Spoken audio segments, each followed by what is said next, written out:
the daily storms that come everybody's way, but particularly for those of us who are of African-American descent. There is no question that almost every single establishment in our daily lives highlights the fact that disproportionately African Americans are impacted, and in many cases, unfortunately, in a negative way, in terms of the health indicators, in terms of how our health is, our mental health is, our access to wealth, our access to education, our access to technology. All of those things show that disproportionately African Americans struggle to have equal access in these areas. And despite that, we want to make sure that we end these series with the ability for you to follow up, if you need be, with specialists and people who know a lot about these areas that speak specifically to your need.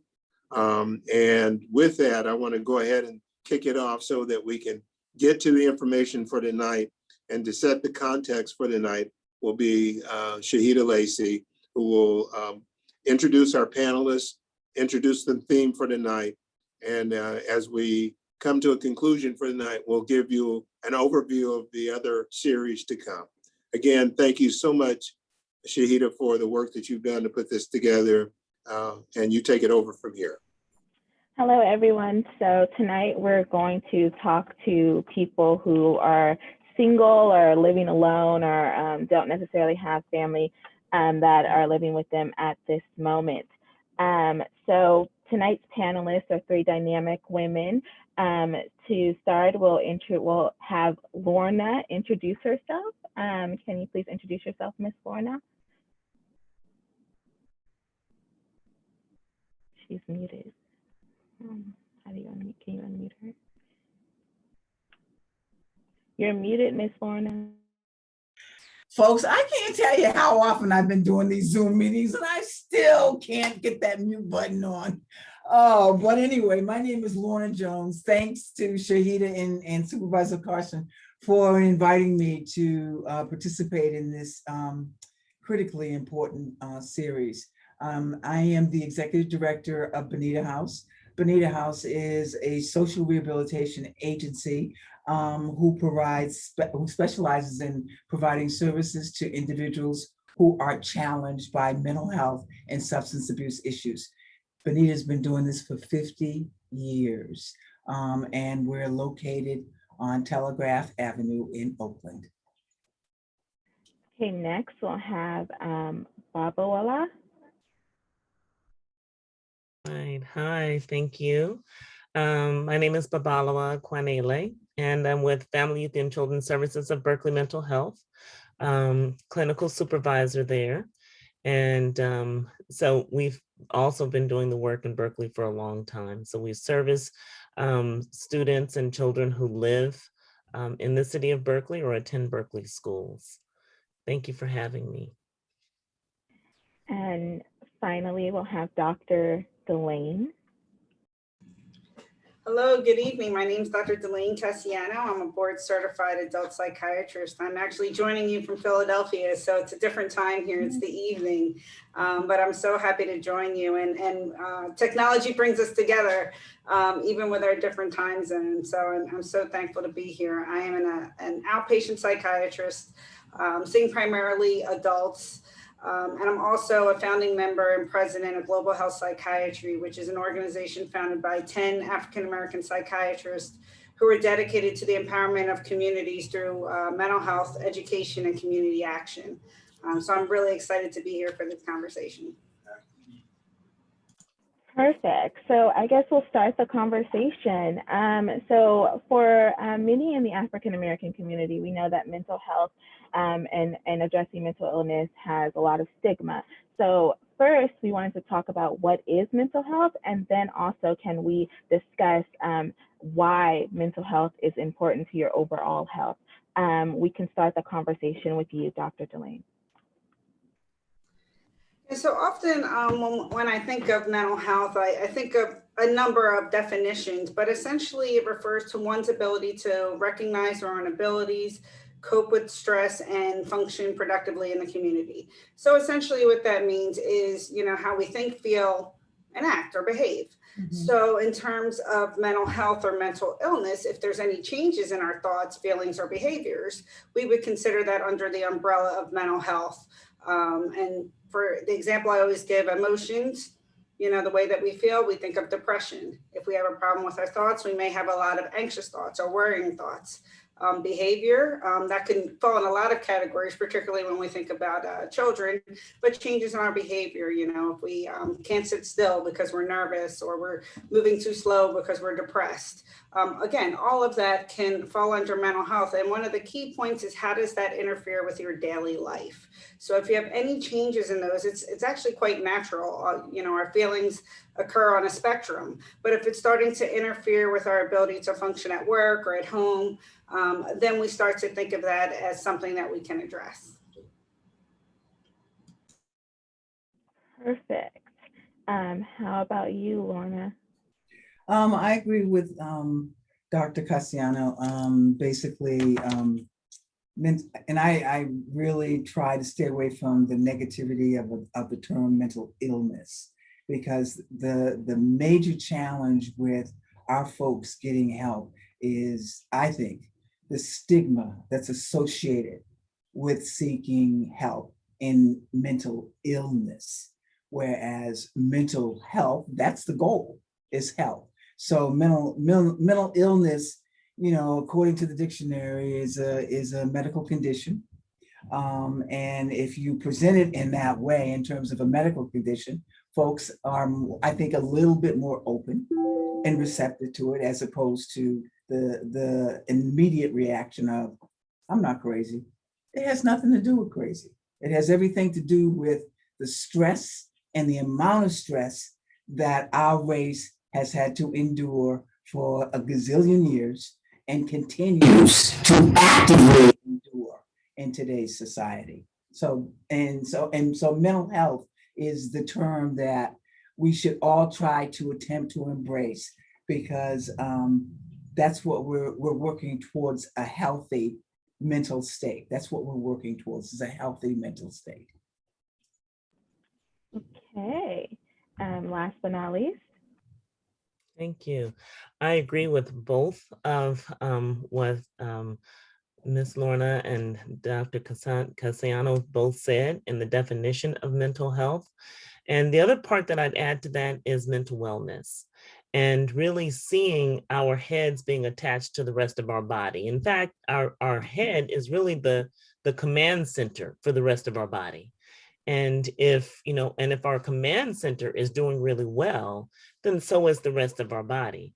And so that's one other aspect that I'd add too. And really seeing it from the lens of health really helps to break that stigma in a way, because you're right. It's like, it's kind of maybe odd for some people because you can't see it. It's like, okay, I have a broken arm. You can see I have a broken arm, or things like that. So that mental wellness and hanging on to that in terms of wanting to be well. I keep that now as my tagline on my emails: be well, because I know that once we're well here in our mind, our spirit, our soul, then we are overall well. So I can't say that enough.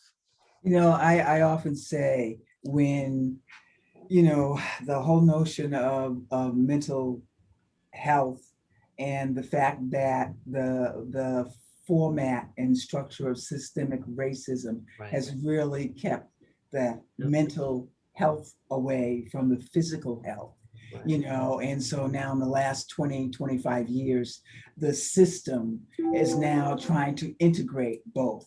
And I often say, when you go home at night from work, what comes through the door first? Your head or your body? The whole person. So consequently, the health part is really, really critical. It's critical for us to understand that we're seeking support to, as I said earlier, to make sure that, in my vernacular, we're still driving the bus. We're the drivers of the bus, and not the condition that we may be grappling with at that moment in time. Yes, I also like the term wellness because it really encompasses physical wellness, mental wellness, but it can refer to our spiritual wellness, our social wellness, our financial wellness, this idea of really being multidimensional in all aspects of our lives. And certainly when we're thinking about sort of throughout history and in today's time, racism, discrimination can affect all of those. Just as they were talking about in the introduction. And so that's why we need conversations like this. Absolutely.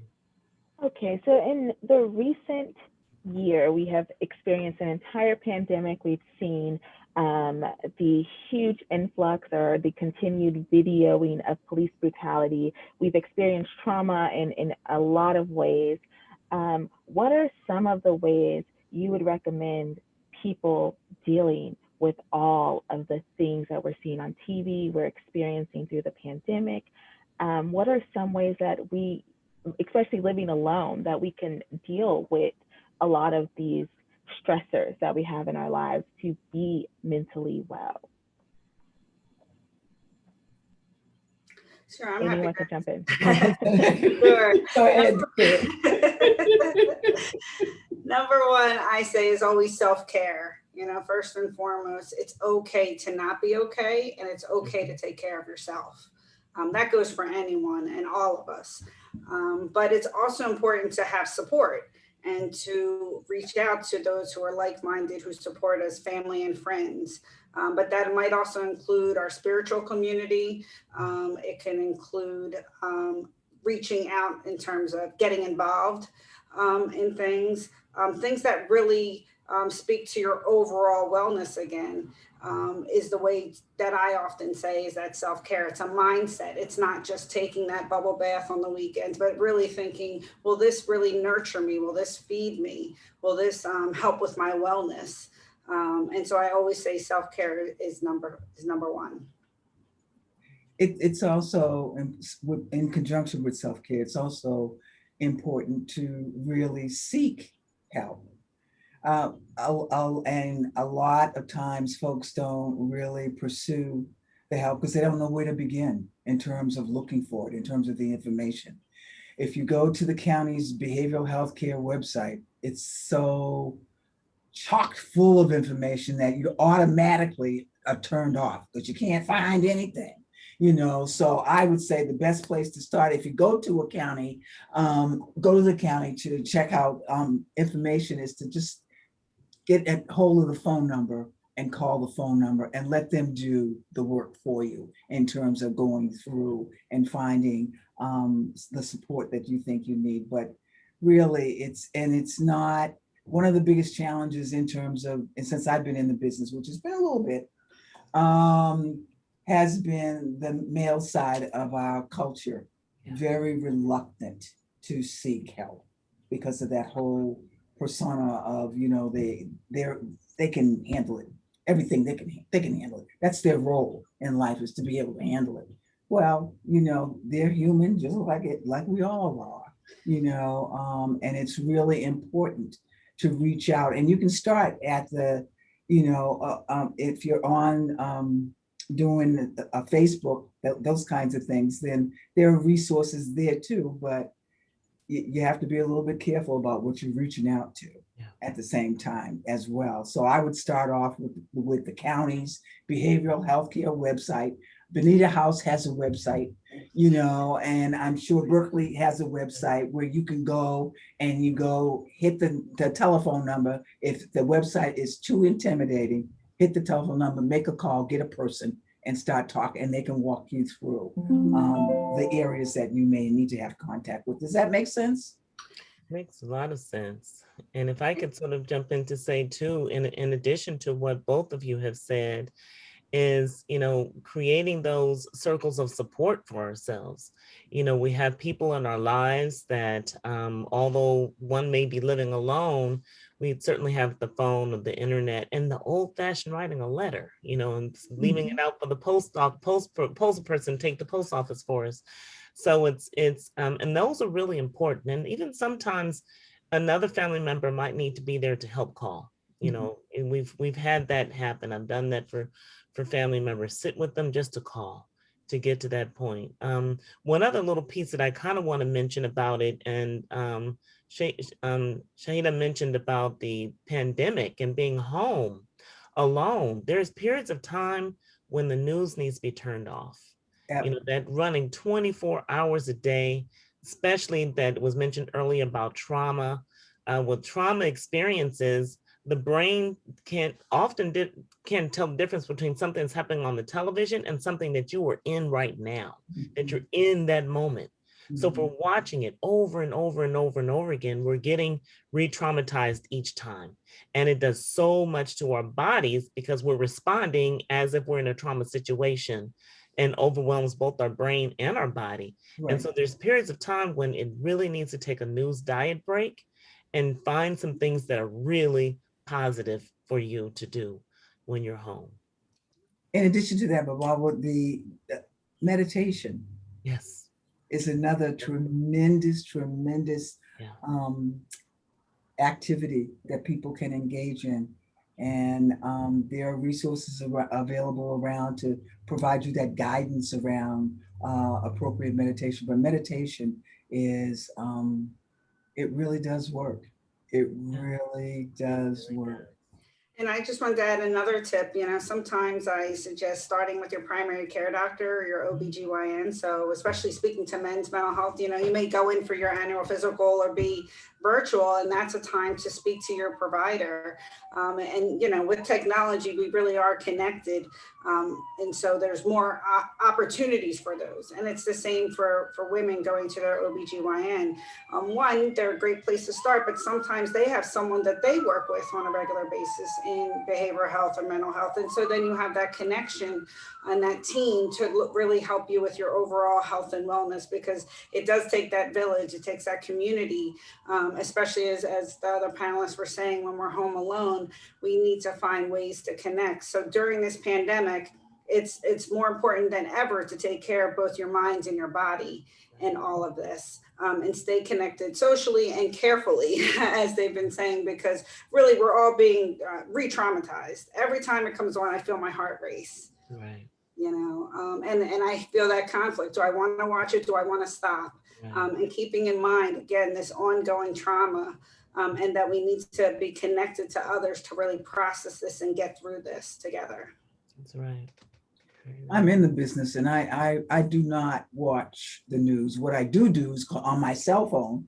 They've got a little news flash thing, and I look at all the news flashes every day, and that's it. Because the rest of the stuff is just, it really, as Dr. Casiano says, it can physiologically impact you to such a degree, you know, and that's not denying anything. That's just self-care. Just taking care of yourself and making sure that you can get through your day without having that kind of traumatic disruption. That's right. That's right. And then news repeats. So you can do it for 10 minutes now or 10 minutes in the afternoon. You'll get caught up, you know, taking those breaks, that diet. I like that idea of really, you know, taking it in doses and pieces, because we do want to stay informed, but it can be an overload. So really, you'll get caught up because the news cycles itself. It's a loop. You know, I also want to point out too, is that sometimes it's hard to tell when we've had too much. And so one of the key signs is if there's problem with sleep, eating, overeating or undereating, being really irritable, or sometimes it's finding ourselves, the person sort of daydreaming a lot or kind of checking out, or not returning phone calls or emails, and just feeling overall stressed out. And sometimes those are the warning signs when the news or the media, social media is getting too much. That's the time we can, you know what, let me put that pause button on. You're right, Dr. Casiano, it's going to repeat over and over and over again. Yeah. And that's a great point. You know, we're living with this, and we have been for a very long time. So it is hard to distinguish between sort of what's our survival mode, what are we doing every day, and, you know, when is that not, when do we need help with that? And I think that, as you were saying, it's when you check in with someone else, or if you know somebody who is living alone, check in on them. because we have to always constantly be monitoring how we do that. That trauma response is there to protect us, right? So if you see danger, your brain releases all these chemicals to get your mind and your body ready to fight or to run away, that fight or flight response. And it can't distinguish, as you were saying. And so we're trying to navigate that all of the time. And that's where really connecting with others is so important. Well, To ask for help is another resource that you can take advantage of. And you don't have to be a member. Is the local faith community, your local church in your community, whether it's Catholic, Baptist, Protestant, what have you. The faith community has taken on a significant role over the last few years in providing community-based services. So they're another entity. Like I said, you don't have to be a member. You can just go in and say, I have a question. I'm somebody in here I can talk to, and most likely you'll get somebody to help you out, or at least give you the information as to where you can go to get your needs addressed. But don't ignore them. Don't ignore them. And they're remote too, right? So there's that technology, you can sort of reach anyone. Absolutely. Yep. Excellent. So we're starting to get some questions and people raising their hands. So I'll start with the questions in the Q&A box first, and then I will allow people to raise their hand and allow them to talk. If you see someone declining and with people around them, how would you suggest broaching the subject that they may need to seek mental help, whether it's a friend or family? Great question. I think a lot of times we start with taking a deep breath ourselves, but approaching it with sensitivity and thinking about sort of how would you want to be approached. And sometimes you just start with, how are you today? It's a conversation. Checking in just as we were saying earlier, it may be, maybe I've noticed you haven't returned the calls or that you maybe seem a little bit more irritable. Is there some way that I can be helpful? And so it really also can be helpful to bring in somebody that's trusted or is of support to them, not in an ambush sort of way, but to bring in someone who can help deliver that message. Thankfully, the conversations are a little bit different, I think, these days, that there's so much more conversation about mental health and certainly how all the racial trauma is really prevalent right now. And so we're all getting a lot of practice. When I was growing up, we weren't talking about these things like over the dinner table. But now we're all getting more practice in talking about these things. So I always say start with that sensitivity. And it may be a calm voice, a private time, not rushed when you're reaching out to someone and bringing in someone who's trusted. And be careful whether or not there's an audience around when you do it too.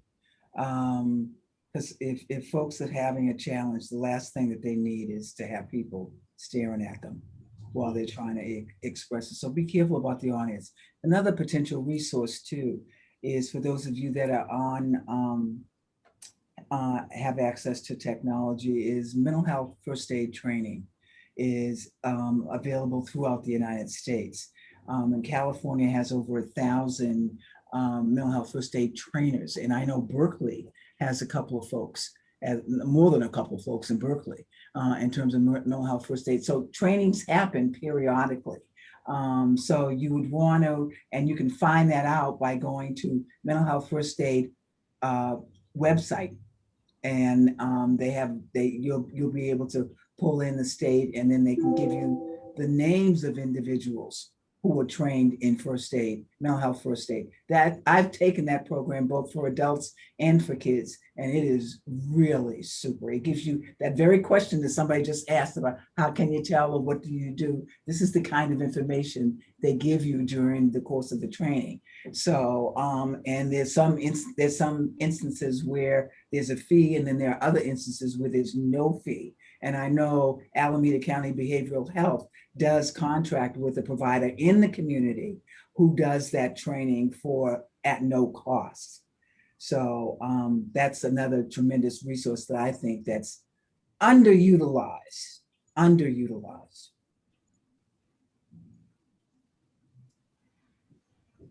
I think those are great answers. So in addition to that is this other piece is giving the person a call. Like if you're seeing them, and like the sister just mentioned, catch them on their own, and have that conversation with them, just heart to heart, how are you? And sometimes people just need somebody to listen to them. Mhm. And just listen. You don't need to have the exact right answer or worried about saying the wrong answer. Just listen, hear what they have to say, and say, yeah, I hear you. I don't have an answer, and be honest, I don't have an answer, but I hear you. And what can I do to help? Yeah. Wow, that's good stuff. Recently, with all of I would like to add on to that question, with all of the recent uptick in events with police and like the declining of, it appears to be, mental health in the streets of our county a lot of times.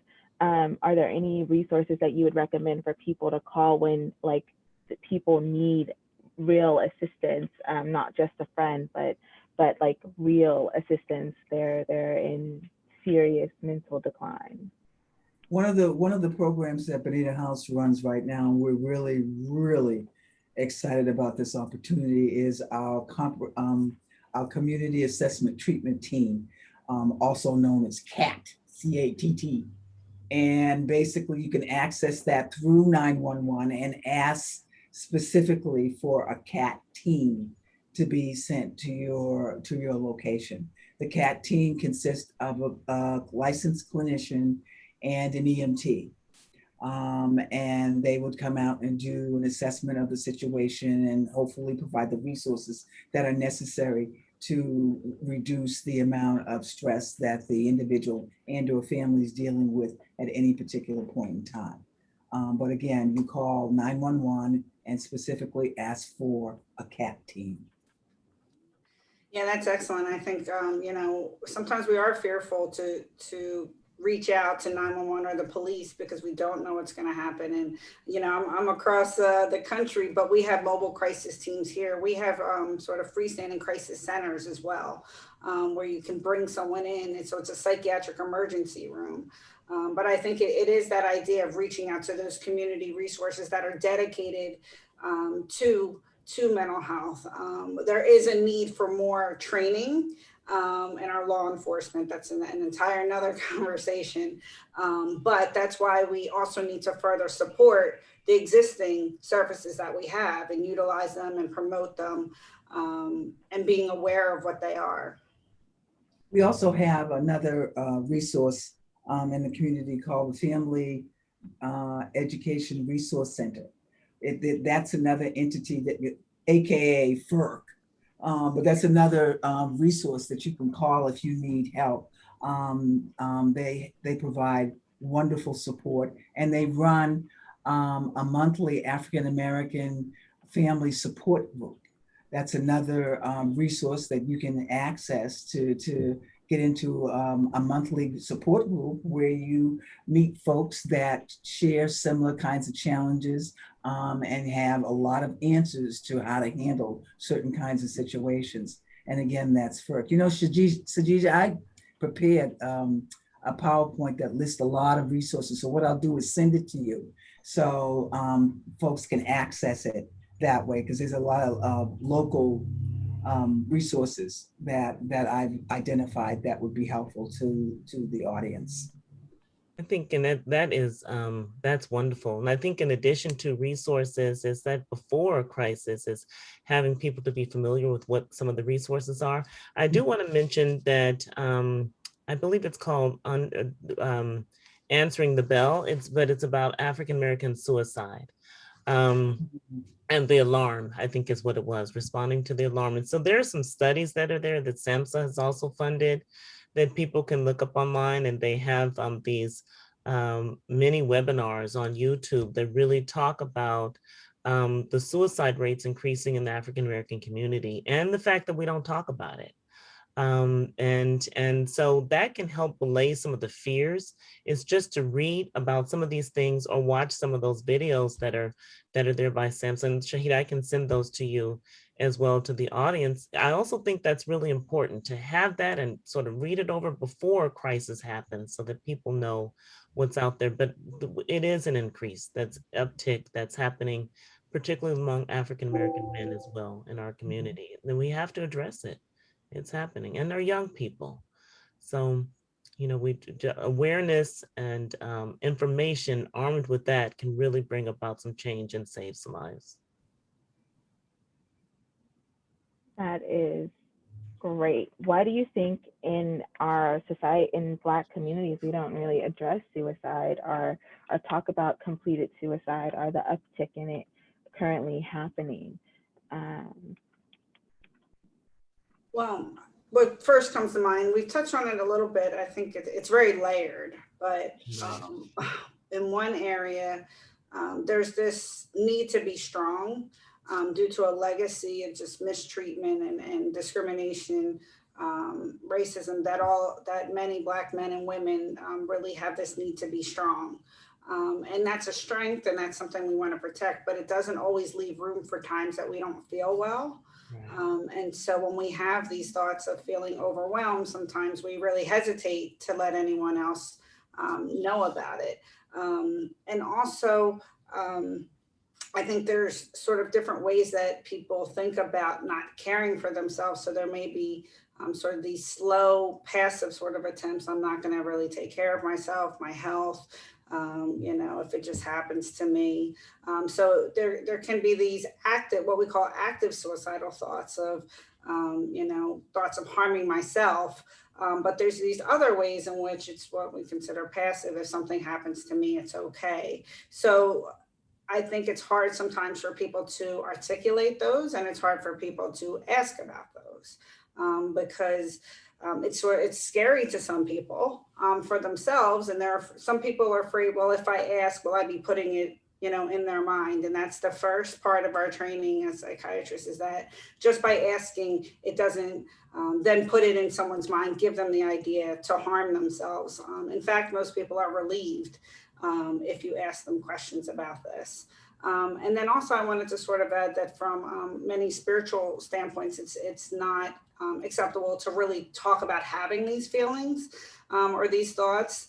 And that's where, again, trying to bring in your spiritual community to have these conversations so that it becomes just natural, just like we talk about heart disease, right? We talk about getting your annual checkup, getting, no smoking, we talk about all areas of health, but somehow when we think about death by suicide, that's different.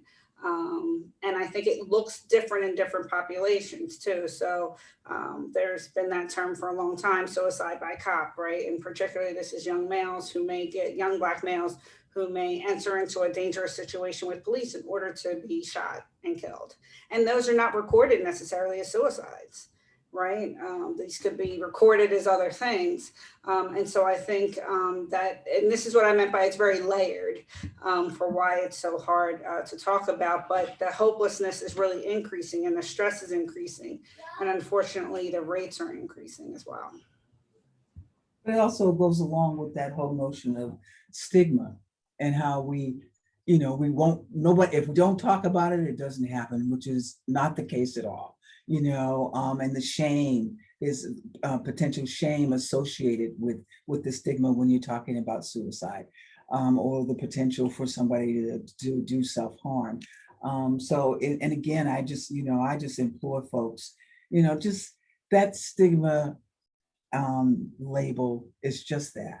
It's a label, and throw it off to the left and get your business taken care of. That's what I say, when I think, and I've been in the business for a long time, and I experience the stress just like everybody else does.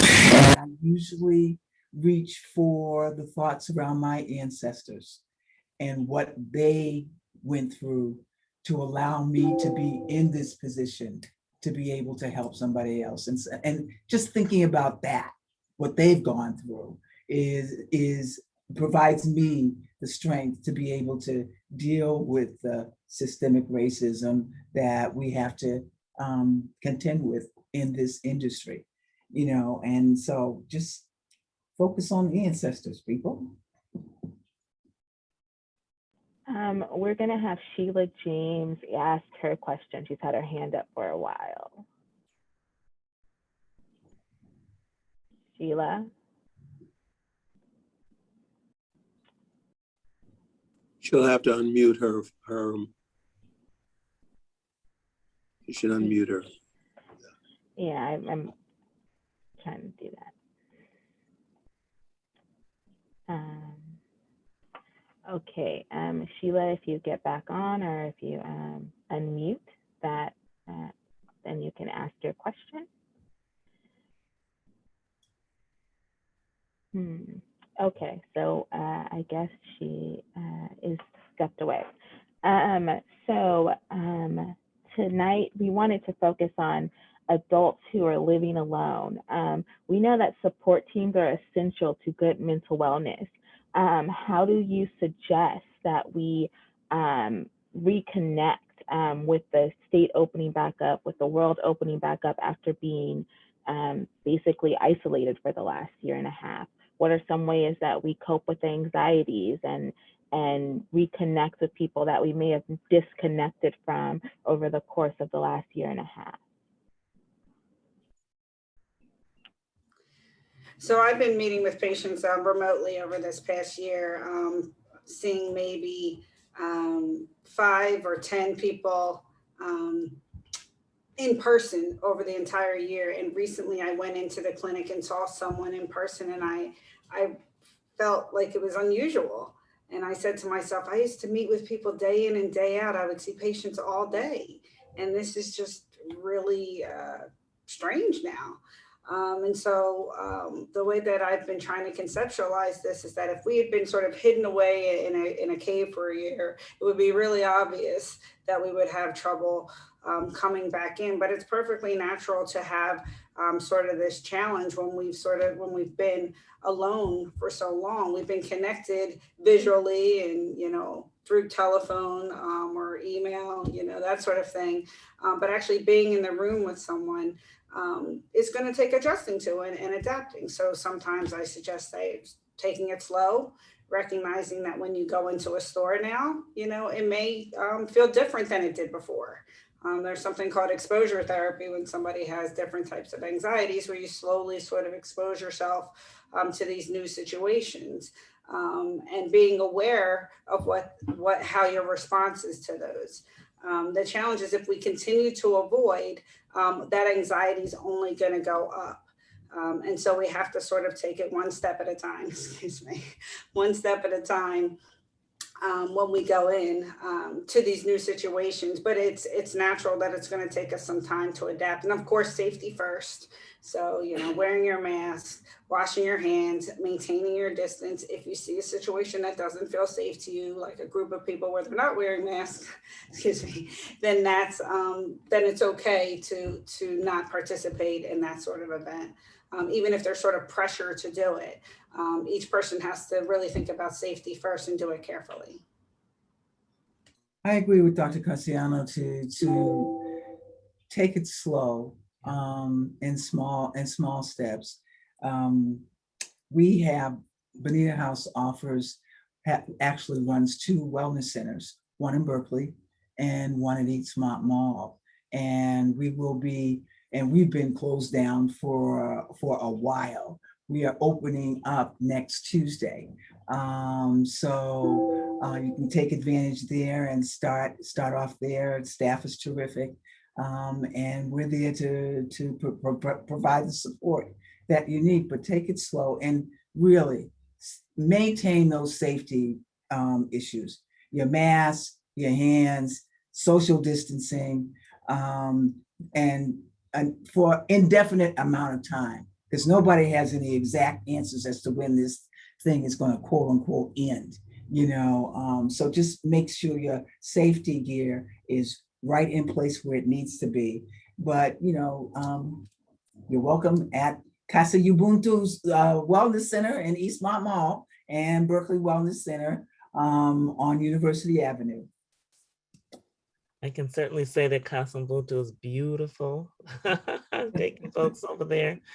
And in addition to what both of these sisters said, I'd also say, put in your knapsack some patience. Make sure that you pack your patience with you when you go, and your safety, your extra masks, and all of that. And take your time and know that this is going to feel awkward for everybody. You won't be alone. And people who didn't have some social anxiety issues before the pandemic. So it's new for some folks that are dealing with some social anxiety going back out and about. So certainly take your time, take your patience, and take it slow. Take it slow. Swing by the wellness center over there with Casa Mbuntu, or the one in Berkeley, and pop in for a few minutes. That's a great place to start. What are, if I'm gonna do rapid fire questions, I guess, if you had to say the top thing to ensure mental wellness, what would be the top thing that you would tell everyone to take care of for mental wellness? And then name 2 resources for people who have mild or experiencing mild mental wellness issues or severe mental wellness issues. And we'll start with you. Okay. So I would say the top thing is really, it's okay to take care of yourself.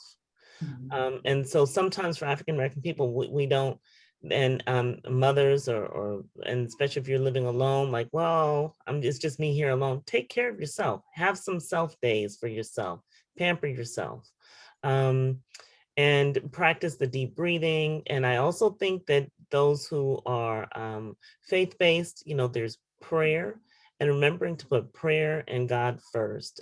Like for Muslims, this is the holy month of Ramadan. Assalamu alaikum to those there. And remember, it's keeping that as a center focal point. And the last thing I'd say really quickly about that is that remembering that mental health is wellness. It's mental overall wellness. Your head is connected to your body, and the heart is at the center of all of it. So it's okay. It's okay sometimes to not be okay, but take care of yourself.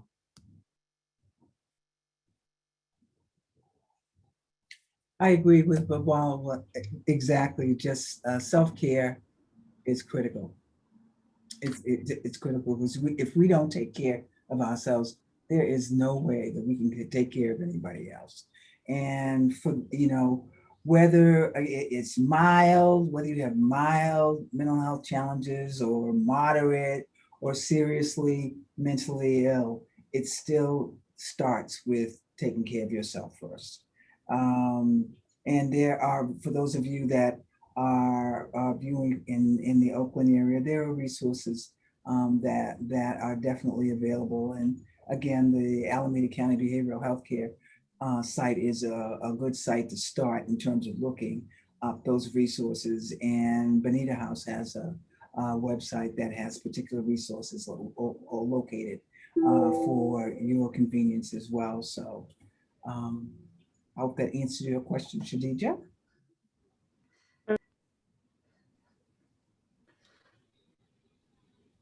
I was just going to second and both of those motions there for self-care, and that it's overall health and wellness, which is, sort of a cheat answer because it's everything, and it's maybe remembering that it's not either or, but it's all, it's at both ends.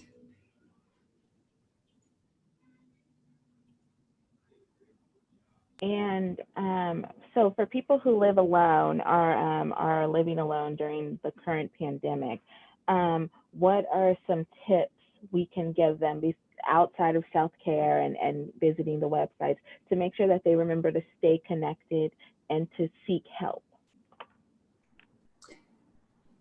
Well, one thing just occurred to me that we didn't talk about things like dating during the pandemic when you live alone, or seeking out relationships, romantic relationships.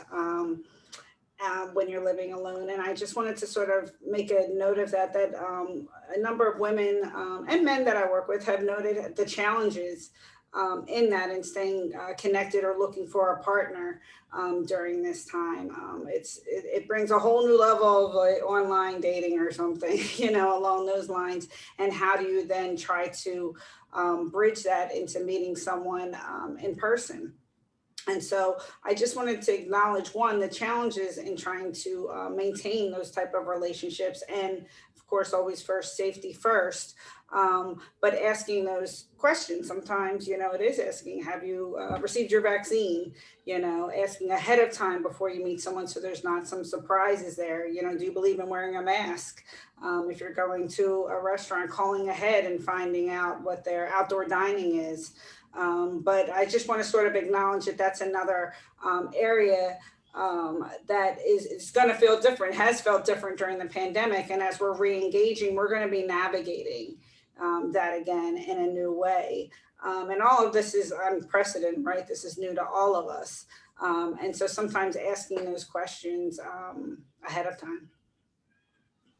One of the things that I do want to mention too, and thank you, sister, for saying that, is also thinking about the part when we are home alone, the persons who live home alone, is to think about our creative side and think about movement. I know that for some folks, going to the gym is just an obnoxious thought because of so many other people around, but there's now gym classes that are online.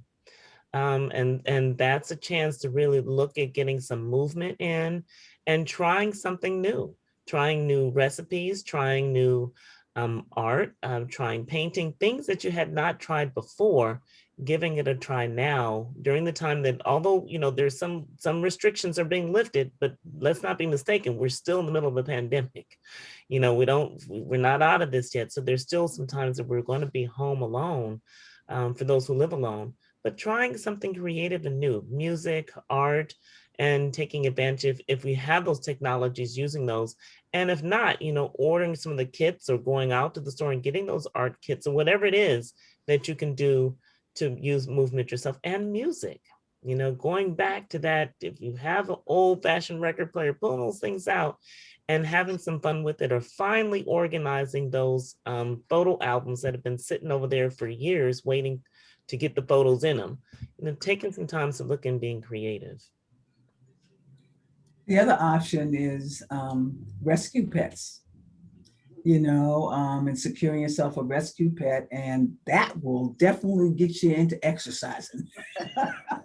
They have to be walked every day, you know, but the emotional support animals really do work for a lot, particularly around the mild and moderate folks. So that's definitely, I agree with everything else that's been articulated here, but that's also an additional thought to entertain.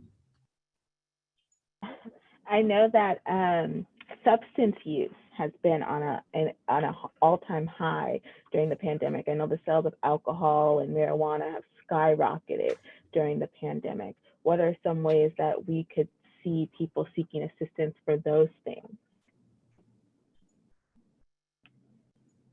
Excellent question.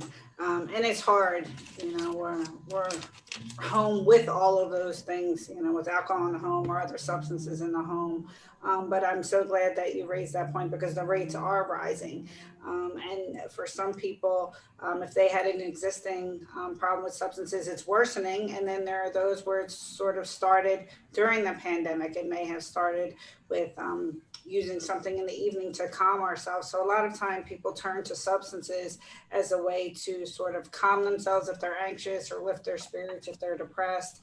And so really sort of examining that connection between mental health and substance use. To me, there's this sort of artificial disconnect between the two that the healthcare system does. They artificially separate them, but often they're quite connected.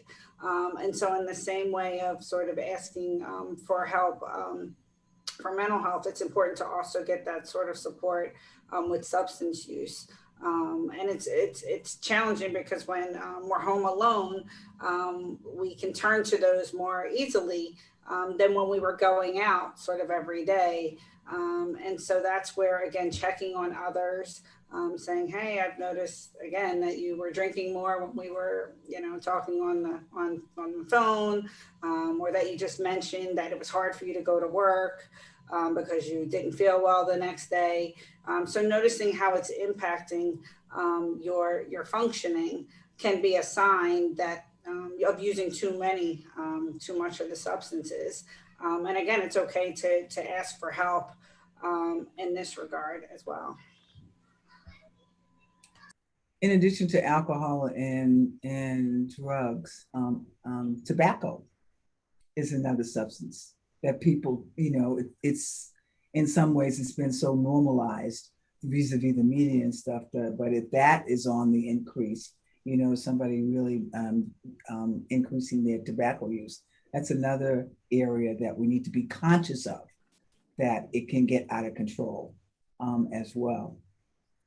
And that also, I'm sorry, just to jump in, because it just reminded me that when it comes to substance use, those services are still going too in a lot of areas. So just like you can still meet with someone remotely for one-on-one therapy, or meet with a psychiatrist to talk about medications, a lot of substance use organizations that are treating substance use have found ways to try to have the groups still available to others. So whether it's by phone or video, and some places are starting to do some safely or trying to do it safely in person, but those services are still available to you. So again, taking advantage of technology and asking your providers, because a lot of times they're going to know what's going on in your local area, even to be able to get connected to those services.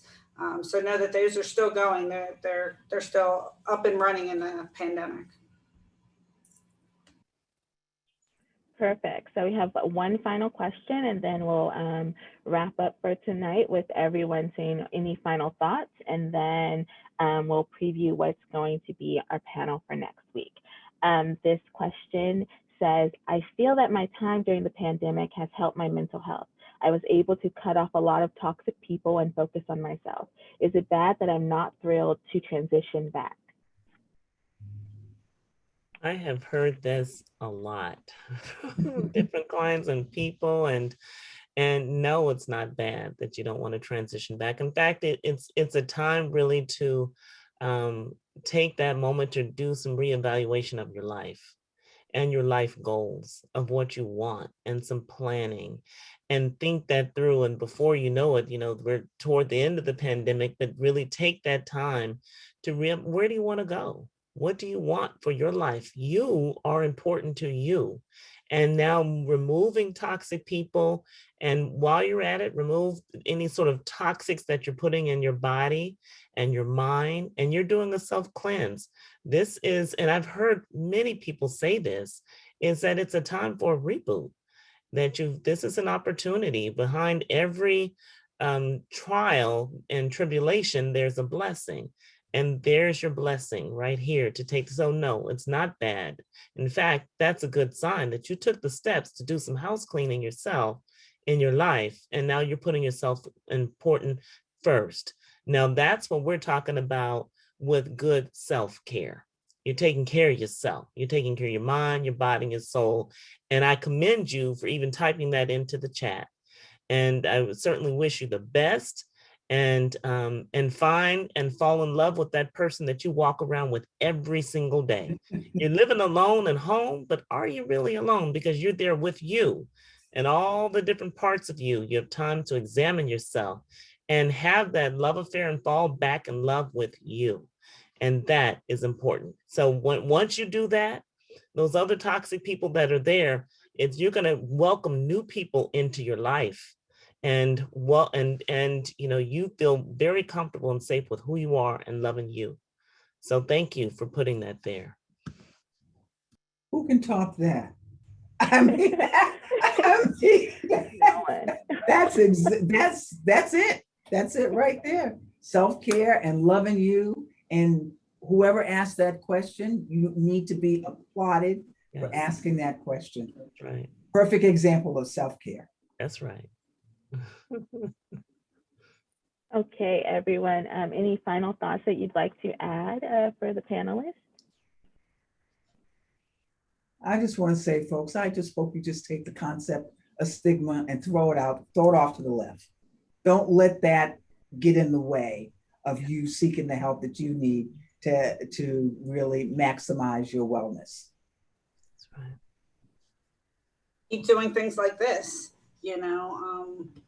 joining in things that help and nurture sort of your mind, body, and soul. Continue to do those things.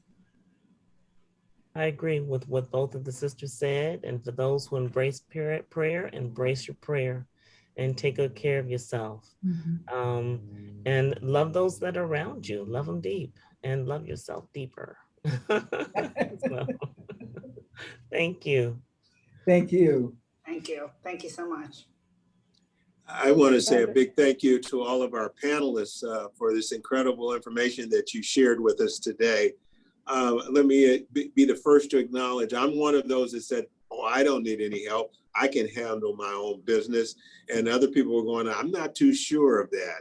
And I got to a situation where I was placed in a situation I had to start seeing somebody. And I was fortunate enough to see an African-American male who was a psychiatrist. And after seeing him for a year, I couldn't wait to see him. And I was telling everybody about him. And I really appreciated the fact that I had some professional assistants to come in and open up to me that you can be vulnerable. You can acknowledge your frailties. You can learn from your frailties. And everybody has those frailties. And so I just want to say thanks again for sharing with us the fact that all of us are going through this, and we may not acknowledge it, we may suppress it.